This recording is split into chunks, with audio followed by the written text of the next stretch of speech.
আমরা যে কোরআন ঘরে রাখি আমরা জানি না এই জিনিসটা কি। যদি এরকম এক টুকরা হীরকখণ্ড, ডায়মন্ড, কেউ চেনে না এটা যে ডায়মন্ড, কেউ চেনে না, এমন লোকের কাছে যদি এটা পায় এর কোনো দাম তার কাছে নাই, এর কোনো মূল্য হবে না। কিন্তু যে চেনে সে তো এটার জন্য তার বাড়ি ঘর জমি জমা সব বিক্রি করবে, জানটা দিয়ে ওইটাকে নিতে চেষ্টা করবে। যেহেতু এইটাকে কিনতে গেলে, এই ওজনের একটা ডায়মন্ড কিনতে গেলে কয়েক বিলিয়ন ডলারের প্রয়োজন হবে, এই ওজনের একটা ডায়মন্ড কিনতে গেলে। আমাদের ঘরের মধ্যে আল্লাহ রাব্বুল আলামিন ডায়মন্ডের চাইতে, রূপার চাইতে, স্বর্ণের চাইতে, হীরকখণ্ডের চাইতে, আকাশ এবং জমিনের চাইতে সব থেকে মূল্যবান একখানা কিতাব দিয়েছিলেন, যার নাম কোরআন শরীফ। কপাল পোড়া আমরা এই কোরআনকে চিনলাম না, বুঝলাম না, খালি চুমাই খাইলাম, মাথায় লাগালাম, বুঝলাম না কি এর উপরে চুমা খাইলাম, এটা কি। এই কোরআনের কাছে যখন মানুষ আসে বোঝার জন্য, কোরআনের কাছে যখন আসে, কোরআন, আমি কথাগুলি আরো বলেছি, যদি জিরো আসে কোরআন হিরো বানায় দেয়, আর হিরোরা এসে যদি বেয়াদবি করে আল্লাহ জিরো বানাইয়া জেলখানায় ঢুকায় দেয়, ঠিক না? এ হচ্ছে সেই কোরআন শরীফ।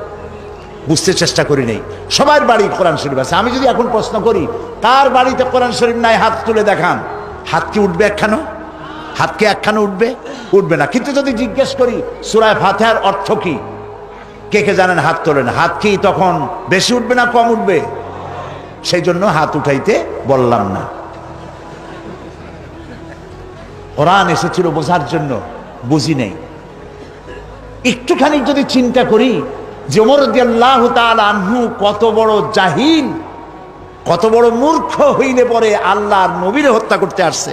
আরে সেই হযরত ওমর যখন কোরআন তেলাওয়াত শুনলেন, বিষে ধরলো, এমন ধরলো, আর তার মাকাম আল্লাহ এমন জায়গায় পৌঁছায় দিলেন, নবী করিম সাল্লাল্লাহু আলাইহি ওয়াসাল্লাম বললেন, লা নবিয়্যা বাদি ওয়ালা রাসূলা, আমার পরে নবীও হবে না, রাসূলও হবে না। তবে একটি কথা আছে, আমার পরে যদি আল্লাহ নবী কাউকে বানাতেন লাকানা ওমর, ওমর নবী হয়ে যাইতেন। সুবহানাল্লাহ কইতে ইচ্ছা করে না? কোথার থেকে কোথায় চলে গেছে। হযরত ওমর রাদিয়াল্লাহু তাআলা আনহুর এই ব্যাপারটি মাহফিলে আমি আরো একবার বলেছিলাম, আজকে আবার স্মরণের জন্য বলি। তিনি আমিরুল মুমিনিন, খলিফাতুল মুসলিমিন, দেশ পরিচালনা করছেন, দ্বিতীয় খলিফা হযরত আলী রাদিয়াল্লাহু তাআলা আনহু। তিনি রাতের বেলায় স্বপ্ন দেখছেন যেন তিনি মসজিদে নববীতে নবী করিম সাল্লাল্লাহু আলাইহি ওয়াসাল্লামের পেছনে তার ইমামতিতে নামাজ আদায় করছেন। স্বপ্ন। নবী করিম সাল্লাল্লাহু আলাইহি ওয়াসাল্লাম নামাজ শেষ করে সালাম ফিরিয়ে মুক্তাদির দিকে ফিরে বসেছেন এবং দোয়া পড়তেছেন। হযরত আলী মাসনুন দোয়াগুলি পড়ে বেরিয়ে গেছেন। মসজিদের দরজা থেকে বেরিয়ে গিয়ে দেখেন এক বুড়ি দাঁড়ানো, হাতে একটা পাত্র। বুড়ি কাছে এসে বলছে, আলী আবার ভেতরে যাও, এই পাত্রের মধ্যে যত খোরমা দেখতে পাও এই খোরমাগুলি আমার বাগানে, নতুন বাগান, তুমি একটু ভিতরে নিয়ে যাও। রাসূলুল্লাহকে বলো তিনি যেন নিজে খান আর সাহাবায়ে কেরামদের মধ্যে যেন ভাগ করে দেন। রাসূলুল্লাহ আমার বাগানের খোরমায় হাত দিলে আমার বাগানের খোরমায় আল্লাহ বরকত দিবে। হযরত আলী ভিতরে চলে গেলেন, নবী করিম সাল্লাল্লাহু আলাইহি ওয়াসাল্লামকে ঘটনা শোনালেন। নবী করিম সাল্লাল্লাহু আলাইহি ওয়াসাল্লাম পাত্রের ভেতর থেকে একটি খোরমা তুলে নিয়ে হযরত আলীর মুখের মধ্যে দিয়ে দিলেন।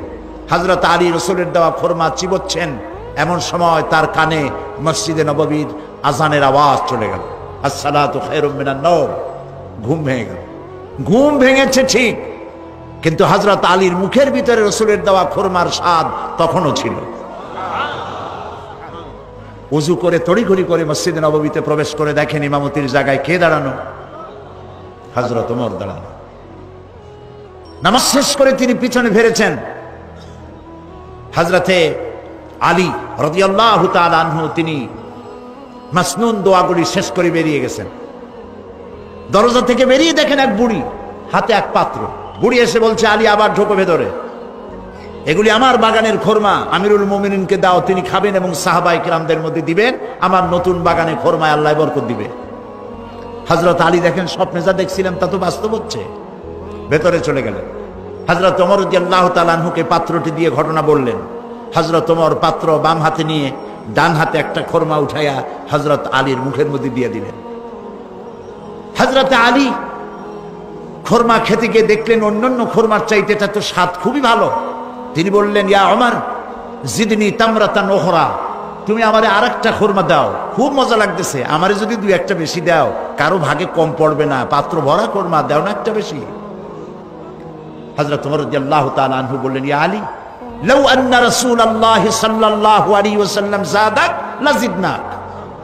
হে আলী, স্বপ্নের ভিতরে রাসূলুল্লাহ যদি তোমারে একটার বেশি খোরমা দিতেন আমিও তোমারে একটার বেশি খোরমা দিতাম। হযরত আলীর চোখ এত বড় হয়ে গেছে, কয় কি স্বপ্নে দেখলাম আমি? হযরত আলী বলছেন, ইয়া ওমর আমহিয়া রুইয়া রাআইতাহা আমহিয়া গায়বুন আমিত্তালাত আলাই। হে ওমর, এটা কি স্বপ্ন যা তুমি স্বপ্ন দেখে আমাকে বলছো, না গায়ব থেকে তোমাকে জানানো হয়েছে? তুমি কেমনে জানলে যে রাসূলুল্লাহ স্বপ্নে আমার একটা খোরমা দিয়েছিলেন? হযরত ওমর রাদিয়াল্লাহু তাআলা আনহু বলছেন, ওয়াল্লাহি মা হিয়া রুইয়া ওয়ালা গায়ব। হে আলী, আল্লাহর কসম, এটা স্বপ্নও নয়, এটা গায়েব থেকেও আমাকে জানানো হয়নি। মূল বিষয়টা হলো ওয়ালাকিন্নাল মুমিনা ইযা আখলাসা কলবাহু ইয়ারা বিনূরিল্লাহ। মূল কথা হলো একটি মানুষ যখন পা থেকে মাথা পর্যন্ত আল্লাহর জন্য হয়ে যায় তখন সে আল্লাহর সাহায্যই দেখতে পায়। হযরত ওমর রাদিয়াল্লাহু তাআলা আনহু কোথায় ছিলেন আর আল্লাহ তাকে কোথায় উঠায় দিলেন? এই কোরআনের বরকতে। সুবহানাল্লাহ বলি, এই কোরআনের বরকতে। সেই কোরআন আমাদের প্রত্যেকের ঘরে আছে, কিন্তু কোরআন থেকে কিছুই নিতে পারলাম না। আরে কিছুই নিতে পারলাম না।